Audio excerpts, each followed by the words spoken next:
안녕하십니까. 행복한 안식일입니다. 2020년 8월 8일 안식일 아침 방송을 통하여 예배에 동참하시는 우리 모든 성도님들 예수님의 이름으로 환영합니다.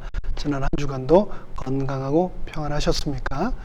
지난 안식일은 미주교회 협회에서 동서부연합 온라인 야영회를 주관하심으로 그 야영회 예배로 우리가 안식일을 보냈습니다. 너무나 감동적이고 또 많은 것을 생각하게 하는 그런 영적인 집회였습니다. 그 모든 집회가 가능하도록 축복하신 하나님께 감사를 드립니다. 또 오늘까지 남가주 앞에서 온라인으로 야영회를 진행하고 있는데요. 야영회를 통하여서도 많은 분들이 큰 은혜 받으셨기를 간절히 바랍니다. 제37회 서부연합 야영회를 주관하도록 위임받았던 저희 교회 그리고 야영위원들께서 지난 안식일 최종 결산을 다 하셔서 38회 야영위원회를 맡으신 3040 그룹의 2월금을 이제 전달을 완료하셨습니다. 지난 3년간 37회 야영회를 위하여 기도해 주시고 헌금하여 주시고 또 참여하여 주시고 봉사해 주신 모든 성도님들께 진심으로 감사드립니다. 하나님께서 여러분들의 모든 헌신과 수고를 아름다운 귀한 제사로 받으셨을 것입니다. 제가 이 교회를 섬기면서 정말 가장 큰 특권이라고 생각하는 것 중에 하나는, 그러면서 또 동시에 가장 감사한 것 중에 하나는 우리 성도님들께서 저에게 연락을 주셔서 특별한 기도 제목을 부탁하시는 겁니다. 여러분들께서 저에게 그런 특별한 기도 제목을 주시면서 부탁하실 때 저는 그것이 가장 저에게 주신 하나님의 고귀한 특권이면서 동시에 의무라고 생각을 합니다. 주신 그 기도 제목을 가지고 비록 교회는 비어 있지만 이 빈 성전에서 여러분을 위하여 또 여러분이 주신 기도 제목을 가지고 언제나 제가 기도드리고 있다라는 것을 기억해 주시면 감사하겠습니다. 그리고 계속해서 여러분들의 안부와 함께 기도 제목을 보내주시기를 부탁드립니다. 바이러스 때문에 세상이 시끄럽습니다. 요즘 마스크와 손 세정제와 함께 가장 많이 팔리는 제품이 바로 몸의 면역력을 키워주는 식품, 건강보조제라고 합니다. 이번 바이러스는 건강한 사람들은 왔는지 안 왔는지도 모를 정도로 그냥 이렇게 스쳐 지나가는 경우도 있다라고 하는데, 면역력이 약한 사람들에게는 너무나 치명적이다라고 그러죠. 여러분은 여러분의 면역력은 어떠신가요? 의사들이 이구동성으로 말하는 면역력 저하의 조짐은 목이 자주 붓거나 쉬고 그러한 증세가 쉽게 낫지 않는다라고 그러고요. 몸의 여기저기에서 염증이 생긴다라고 그러고, 또 이 배탈이 자주 나는 경우가 있다고 합니다. 그리고 마지막으로 몸이 무겁고 쉬는데도 계속해서 피곤하다라고 하는데요. 몸만 그런 것이 아니라 우리의 마음도 면역력이 떨어지면 여러 가지 증세들이 나타난다는 것 여러분 아십니까? 그 대표적인 증상들은 나와 함께한 사람, 그리고 또 내가 살고 있는 이 교회와 사회에 대해서 나도 모르게 비난을 하고 있지는 않은가. 그것이 우리 마음의 면역력이 떨어졌을 때 나타나는 아주 대표적인 증상 중에 하나다라고 그러고요. 그리고 또 동시에 나는 정말 쓸모없는 인간이야, 나 때문에 일이 이렇게 이 지경이 됐어 라고 하는 자책, 나 자신에 대한 비난을 내가 또 하고 있다면, 나도 모르게 하고 있다면 내 마음의 면역력이 많이 떨어져 있다라는 것을 우리가 알아야 하겠습니다. 사소한 것이 너무 크게 느껴지거나 동분서주하다가 다치거나 무엇인가를 깨뜨리거나 어이없는 실수를 한다면, 그리고 내일과 미래가 너무나 막연하고 염려가 되어 마음이 불안하다면 내 마음의 면역력이 많이 떨어져 있다라는 것을 자각해야 합니다. 그리고 그런 이들을 위해서 TV에서 선전하는 한약 대신 몸과 마음의 면역력을 위한 최고의 처방, 구약과 신약의 말씀을 처방해 드리겠습니다. 기억하시기 바랍니다. 먼저 구약의 말씀, 잠언 3장 3절로 5절에서는 다음과 같이 말씀합니다. 너는 마음을 다하여 여호와를 의뢰하고 내 명철을 의지하지 말라. 트럼프 대통령이 말한 하이드록시클로로퀸, 또 미국의 바이오 기업 모데나가 개발하고 있다는 백신, 혹은 내 건강 상식, 그런 것들만을 의지하지 말라. 그러면서 6절에 계속해서 말하기를 너는 범사의 그를 인정하라. 그리하면 너의 길을 지도 인도하시리라. 잠언 3장 5절로 6절에 나의 마음의 면역력이 떨어졌을 때를 위한 하나님의 처방의 말씀이었습니다. 그리고 신약에서도 또 처방의 말씀 한 말씀 소개해 드립니다. 빌립보서 4장 6절로 7절의 말씀. 아무것도 염려하지 말고 오직 모든 일에 기도와 간구로 너희 구할 것을 감사함으로 하나님께 아뢰라.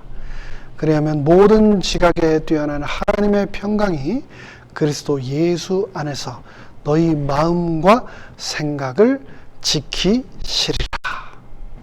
이 신구약 성경이 모두 처방한 것처럼 uncertainty, 불확실성이라고 하는 단어가 이 시대를 대표하고 대변해 주는 코로나 블루의 시대를 살아가는 우리 모두를 위해 성경은 어떻게 극복할 수 있는가? 나 자신의 삶뿐만 아니라 사회와 교회를 위해서도 해법을 제시해 주는 성경의 지혜를 만나기 위해 오늘의 또 본문의 말씀, 사도행전 1장 12절로 26절 속으로 들어가 보도록 하겠습니다. 성령님께서 이 시간 우리 모두에게 친히 말씀하여 주시기를 간절히 바라며 다 함께 머리 숙여 잠시 기도드리겠습니다. 하늘에 계신 저희들의 아버지 하나님, 오늘 우리는 사도행전 1장 12절로 26절의 말씀을 펴므로 오로지 기도에만 힘썼던 그들의 삶을 통하여 이 시대 나에게 꼭 필요한 마음의 면역력을 키우고자 합니다. 성령님께서 친히 이 시간 말씀하여 주심으로 하나님의 음성을 친히 듣는 귀한 축복의 한 시간 되도록 우리 모두를 인도하여 주시옵기를 예수님의 이름으로 간절히 기도드리옵나이다. 아멘.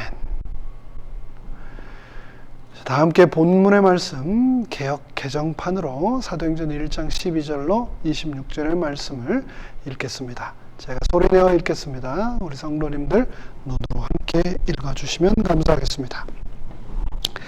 제자들이 감람원이라 하는 산으로부터 예루살렘에 돌아오니 이 산은 예루살렘에서 가까워 안식일에 가기 알맞은 길이라. 들어가 그들이 유하는 다락방으로 올라가니 베드로, 요한, 야고보, 안드레, 빌립, 도마, 바돌로메, 마테 및 알페오의 아들 야고보, 셀롯인 시몬, 그리고 야고보의 아들 유다, 총 11명이죠. 그들이 다 거기에 있어. 바로 다락방에 있어. 14절. 여자들과 예수의 어머니 마리아와 예수의 아우들과 더불어 마음을 같이하여 오로지 기도에 힘쓰더라. 오로지 기도에 힘쓰더라. 15절.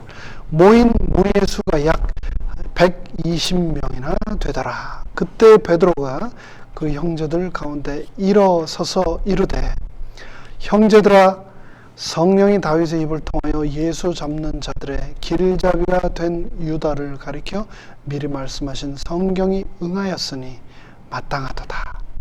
이 사람은 본래 우리 수 가운데 참여하여 이 직무의 한 부분을 맡았던 자라.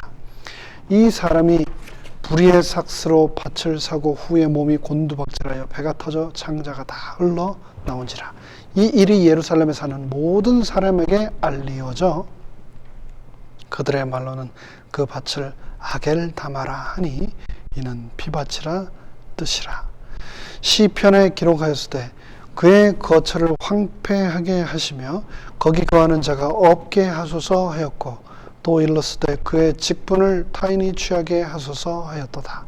이러므로 요한의 침례로부터 우리 가운데서 올려져 가신 날까지 주 예수께서 우리 가운데 출입하실 때에 항상 우리와 함께 다니던 사람 중에 하나를 세워 우리가 오늘 예수께서 부활하심을 증언할 사람이 되게 하여야 하리라 하거늘 그들이 두 사람을 내세우니 하나는 바사바라고도 하고 별명은 유스도라고 하는 요셉이요 하나는 마띠아라. 그들이 기도하여 이르되 뭇 사람의 마음을 아시는 주여 이 두 사람 중에 누가 주님께 택하신 바 되어 봉사와 및 사도의 직무를 대신할 자인지 보이시옵소서. 유다는 이 직무를 버리고 제 곳으로 갔나이다 하고 26절입니다. 제비 뽑아 마띠아를 얻으니 그가 11 사도의 수에 들어가니라. 아멘. 조금은 긴 본문이었습니다만 1장 12절로 26절의 말씀을 읽었습니다. 제가 한국에서 어렸을 때 학교 다닐 때 새 학기가 되면 항상 학교에서 가정에 대한 조사를 했던 기억이 납니다. 가정생활 조사서라고 하는 그 종이에 보면 질문들이 있었는데 질문은 이런 것들이었습니다. 집에 TV가 있습니까? 전화기가 있습니까? 냉장고가 있습니까? 그리고 그런 게 있으면 생활기록부에 있다, 없다 라고 동그라미를 쳤었죠. 그리고 또 한 달의 수입이 얼마입니까? 또 아파트가 몇 평입니까? 그렇게 학교에서는 학생들의 소득에 따라 저소득, 중산, 또 부유층을 분류를 했었습니다. 지금 생각하면 그 옛날 한국은 프라이버시 같은 게 전혀 없는 그런 나라였습니다. 요즘도 이런 걸 하는지 모르겠어요. 그런데 사실 우리가 지금 살고 있는 미국도 별반 다를 바가 없습니다. 노골적이지 않아서 그렇지 사실은 더 교묘하게, 교활하게 우리의 모든 삶에 이런 평가의 잣대가 적용되고 있습니다. 이 세상은 사람을 이렇게 소유로서 평가를 합니다. 그럼 교회 안에서 하나님은 우리를, 사람을 어떻게 평가하실까요? 하나님 나라는 세상처럼 우리가 가진 소유물에 그리 관심을 두지 않습니다. 하나님 나라가 묻는 것은 딱 한 가지 질문밖에 없습니다. 그것은 바로 내가 성령 받은 사람이냐 아니냐 하는 질문입니다. 지난 시간 살펴본 것처럼 예수님께서는 공생애를 마치시고 승천하시면서 제자들에게 예루살렘을 떠나지 말고 성령이 임하실 때까지 그곳에서 기다리라고 당부를 하셨습니다. 4절에서 이렇게 말씀하셨죠. 사도와 함께 모이사 그들에게 분부하여 이르시되 예루살렘을 떠나지 말고 내게서 들은 바 아버지께서 약속하신 것을 기다리라. 예루살렘을 떠나지 말고 기다리라 하고 예수님께서 말씀하셨습니다.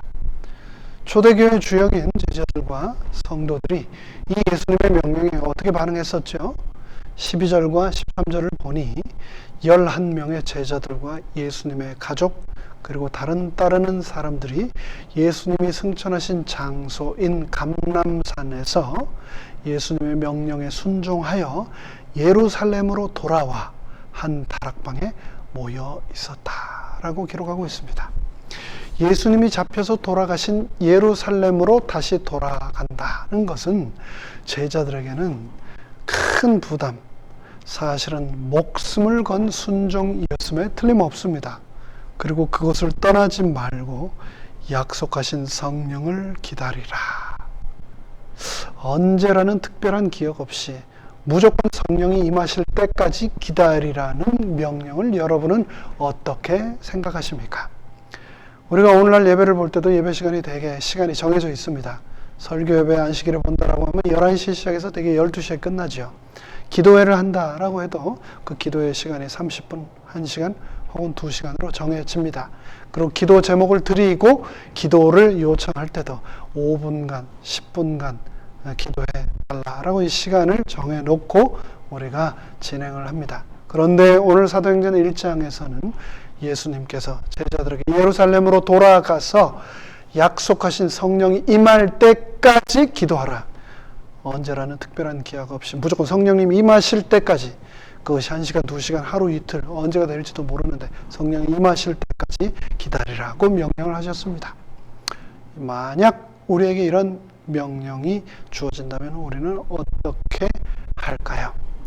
제자들은 예수님의 명령에 순종하면서 성령이 임할 때까지 예루살렘에 머물며 기도하라라고 하는 그 명령에 순종하면서 그들은 다음과 같이 14절에 기록하고 있습니다. 여자들과 예수의 어머니 마리아와 예수의 아우들과 더불어 그들은 마음을 같이하여 오로지 기도에 힘썼다라고 14절이 기록하고 있습니다. 교회에서 마지막으로 예배를 드리던 때가 올 2월 그리고 또 3월 3월부터 본격적으로 저희가 온라인으로 예배를 드리기 시작했으니 벌써 5개월도 전에 일이 되었습니다. 금요일 예배 때마다 그리고 안식일 오후마다 그리고 특별히 한 달에 한 번 매 월초마다 교회에서 드렸던 기도의 시간 여러분 기억하십니까? 그때 보면 각자 무릎 꿇고 기도하지만 개인 기도를 하지만 대부분 우리가 기도하시는 거 보면 10분을 넘기지 못하시더라고요. 20분만 지나면 교회에 거의 아무도 안 계십니다. 한국 기독교는 기도에 열심히 있기로 세계적으로 유명합니다. 매일 새벽 기도는 물론 심야기도, 철야기도, 금식기도, 또 연말이 되면 다니엘 기도라고 21일간 전국적으로 하는 그 기도로 정말 유명하죠. 그런데 우리가 있는 이곳 미국은 그렇게 기도하지는 않습니다. 그런데 우리가 이곳 미국에 살아서 그런지, 미국에 오래 살아서 그런지, 미국 사람들을 닮아서 그런지 우리도 그렇게 오래 기도하지는 못하고 있습니다. 그런데 오늘 본문 사도행전 1장에서의 제자들은 그러지 않았습니다. 제자들은 정말 기도했습니다. 열심히 기도했습니다. 그것을 오늘의 본문은 오로지 기도에 힘썼다라고 표현하고 있습니다. 이 제자들의 기도는 어떤 기도였을까? 그들의 기도는 성령이 임하실 때까지 멈추지 않는 그런 기도였습니다. 지난 시간 우리는 사도행전은 교회에 관한 책이다 라고 말씀을 드렸습니다. 사도행전을 통하여 우리는 교회의 본질이 무엇인지 정확하게 알 수 있다고 말씀드렸습니다. 교회는 그리스도의 몸이며 예배의 장소이며 하나님께서 거하시는 곳이며 그분을 만나는 장소라고 말씀드렸습니다. 근데 오늘 이어지는 12절부터의 본문을 통하여 저자인 누가는 교회는 House of Prayer, 기도의 집이라는 것을 다시 한번 분명히 드러내고 있습니다.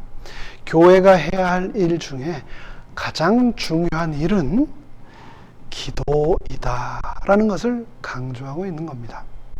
기도를 통하여 세상을 인도하고 세상을 주도해 나가야 하는 곳, 그것이 바로 교회라고 말하고 있는 겁니다. 그렇습니다.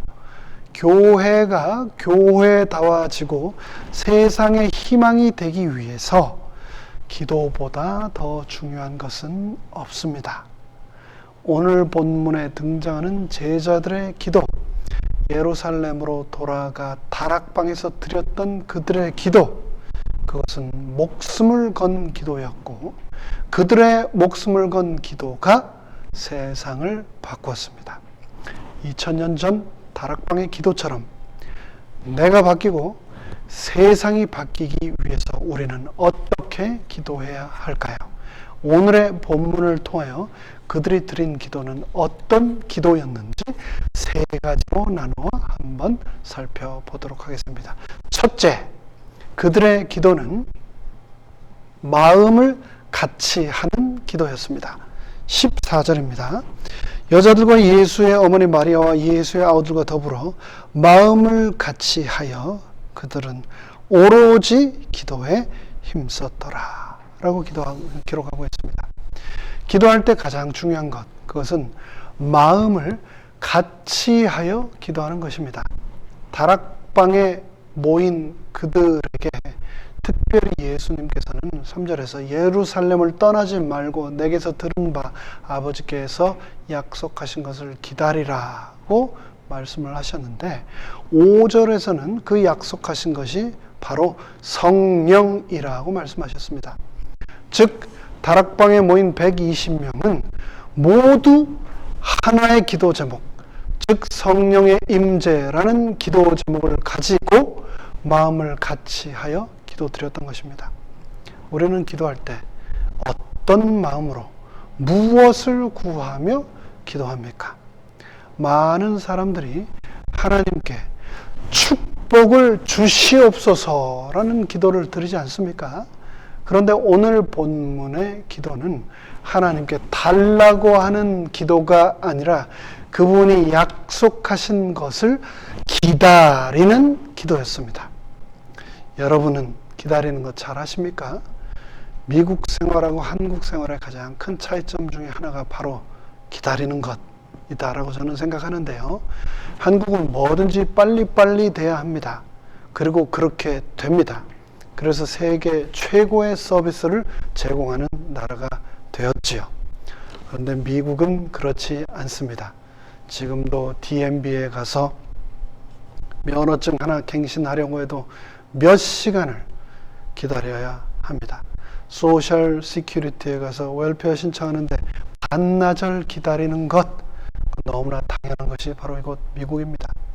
요즘 EDD에서 실업급여를 신청하는데 몇 달이 지나도 기다려도 나오지 않죠. 몇 날 며칠 전화를 해도 전화 받지 않습니다. 전화를 받아도 전문가에게 연결해 주겠다고 해놓고 전화를 끊어버립니다. 그리고 마냥 할 수 있는 것이라고는 기다리는 것밖에 없어서 날마다 기다리는 것, 실직으로 당장 생활이 너무나 힘들고 그래서 지원이 필요한데 그냥 전화를 하면 기다리라고 하는 것, 그래서 그냥 기다리면서 하는 것, 그것이 곧 미국의 삶입니다. 그런데 그런 미국에 살면서 우리는 하나님께서 약속하신 것을 기다리라고 하시는 그분의 명령에 얼마나 순종하며 그런 순종의 기도 생활을 하고 있습니까? 이곳 미국에서 합회, 연합회 혹은 지회 미팅에 참석하다 보면 한국과 너무나 뚜렷하게 다른 점이 하나 있습니다. 한국은 아까 말씀드린 것처럼 뭐든지 바쁘고 그래서 모이면 첫 1시간 개회 예배 보고 바로 보고와 회의에 들어갑니다. 그리고 뭐든지 빨리 결과가 나와야 합니다. 선거건 의제에 대한 안건에 대한 결과이건 찬반의 결과이건 빨리 나와야 합니다. 근데 이곳 미국은 그렇지 않습니다. 다들 반나절 이상씩 비행기를 타고 와서 4일 혹은 일주일 정도씩 되는 이 일정을 보낼 때 그 일정의 절반, 일주일이라고 치면은 3일, 4일씩 그 스케줄에 차지하고 있는 그 일정이 뭐냐면은 모여서 말씀 듣고 기도하는 겁니다. 저는 깜짝 놀랐습니다. 일정이 바쁘고 다뤄야 할 아젠다도 많고 결의해야 할 사항들도 많을 텐데 그 바쁜 일정 가운데 절반씩을 기도하는 데 쓰는 것을 너무나 당연시 여기는 그들의 그 문화를 보고 충격을 받았고 또 감동을 받았습니다. 그들은 세상을 변화시키기 위해 하나님의 사역을 위해 하나님의 비즈니스, 킹스 비즈니스를 위해서 기도가 가장 중요하다는 것을 그들은 잘 알고 있었습니다. 그들은 모든 일에 앞서서 세상을 변화시키기에 앞서서 마음을 같이하여 기도하였습니다. 세상을 변화시키기 위해 먼저 회의하고 토론하고 전략을 세우지 않았습니다. 예산을 세우고 인사를 의논하고 제출한 블루프린트를 검토하고 결의하지 않았습니다. 그들은 모두 일을 제쳐놓고 마음을 같이하여 기도하였습니다. 미국에 우리도 살고 있으니까 그런 문화, 기도의 문화에 적응하고 익숙해져야 되고 우리도 그렇게 해야 되지 않을까요? 교회 안에 있는 크고 작은 모임들, 회의 모임에서 기도하는 시간을 절대 아깝게 생각하지 마시기 바랍니다. 저희 교회 아름다운 전통이죠. 직원회를 할 때 직원회 처음에 시작하는 그 1시간을 오로지 기도하는데 쓰고 있는데 너무나 아름다운 전통이라고 생각을 합니다. 기도할 때 제일 중요한 것, 그것은 마음을 같이하여 기도하는 것입니다. House of Prayer. 오죽하면 교회를 기도의 집이라고 부르겠습니까? 한 기도의 집에서, 한 교회에서 함께 모여 있음에도 불구하고 각자 다 다른 마음과 계획을 가지고 분열되어 기도한다면 각자 다 다른 마음으로 다른 기도 제목을 가지고 기도한다면 그것은 온전한 기도가 되지 못하고 그런 곳에는 성령이 임하실 수 없을 것입니다. 다락방에 모였던 120명, 그들에게는 미래가 없었습니다. 그들을 기다리고 있는 것은 체포의 위협과 핍박과 순교밖에 없었습니다.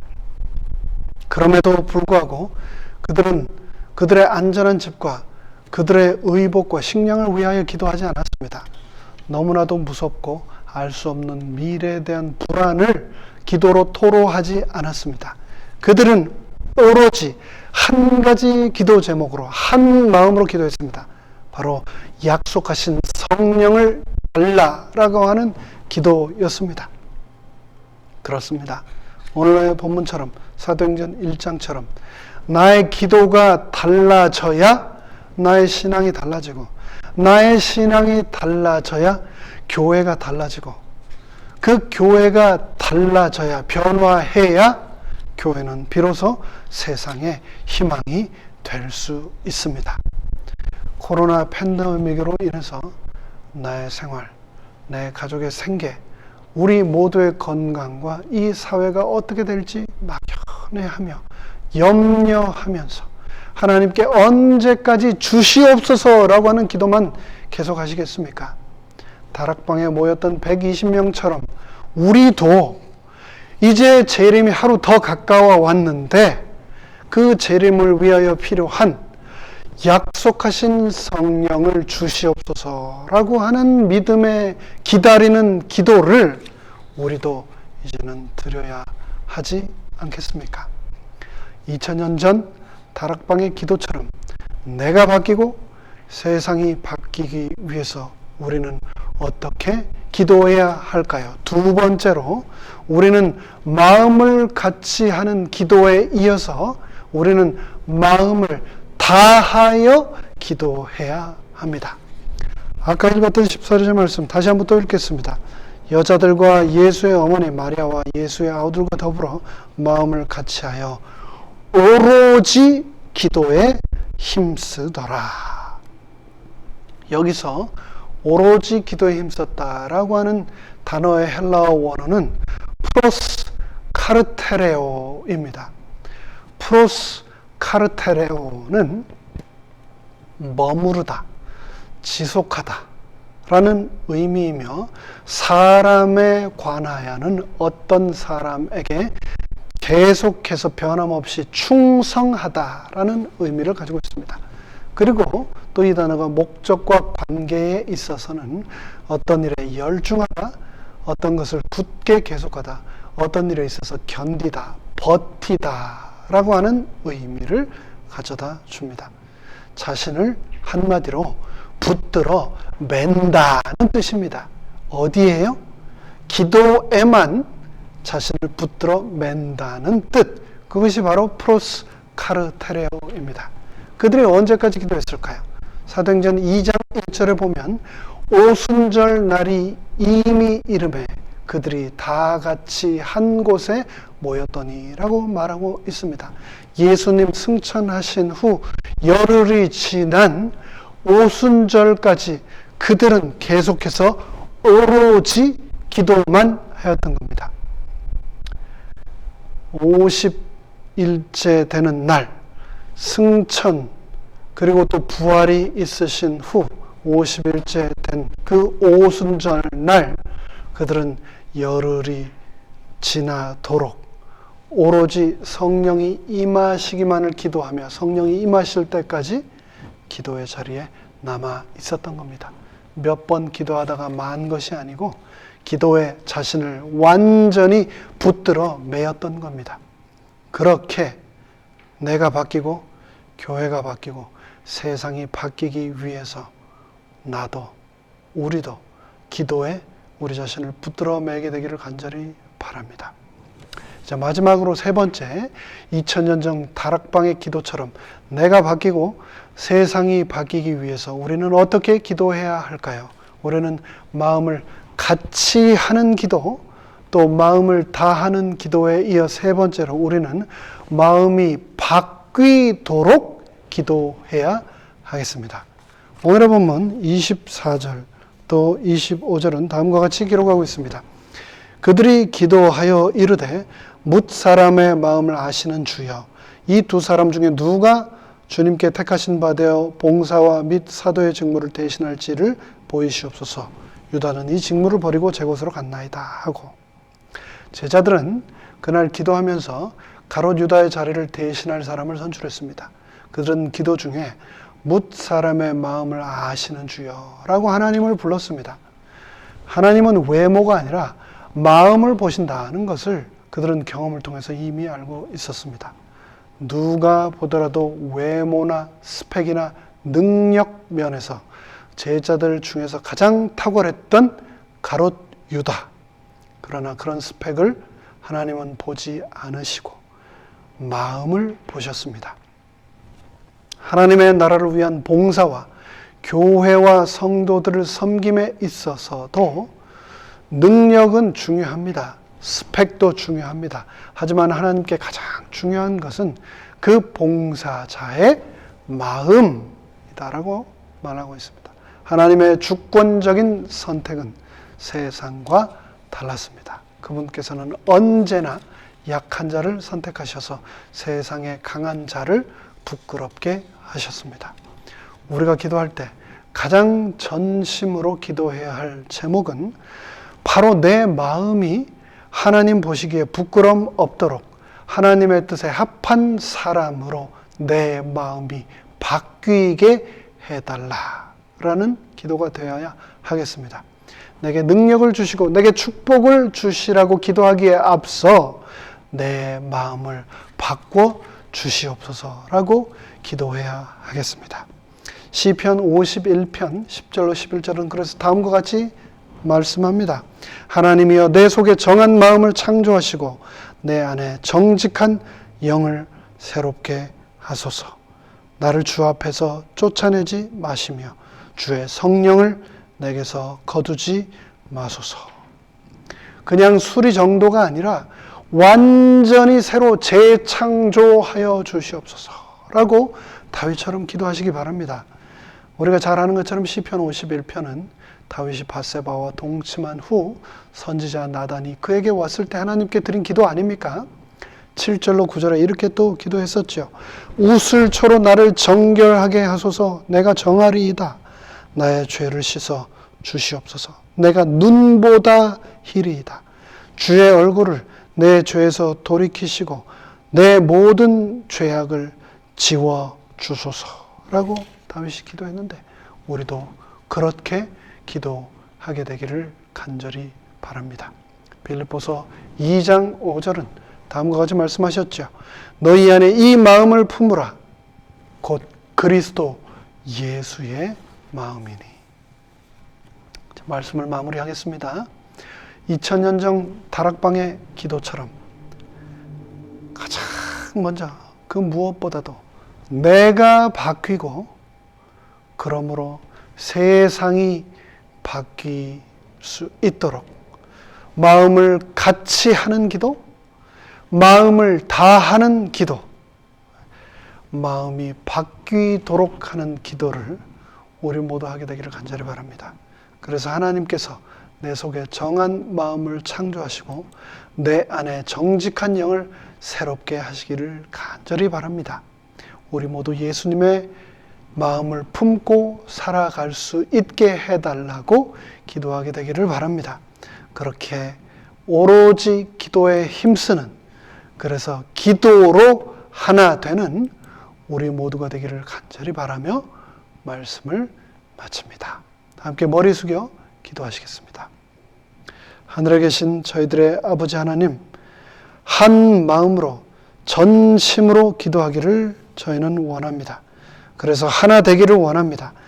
그래서 내 자신이 바뀌기를, 변화되기를, 거듭되기를, 새롭게 완전히 재창조되기를 원합니다.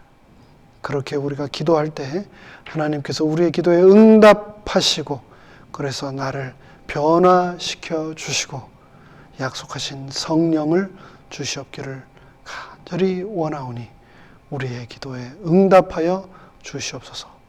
예수님의 이름으로 간절히 축원하옵나이다. 아멘.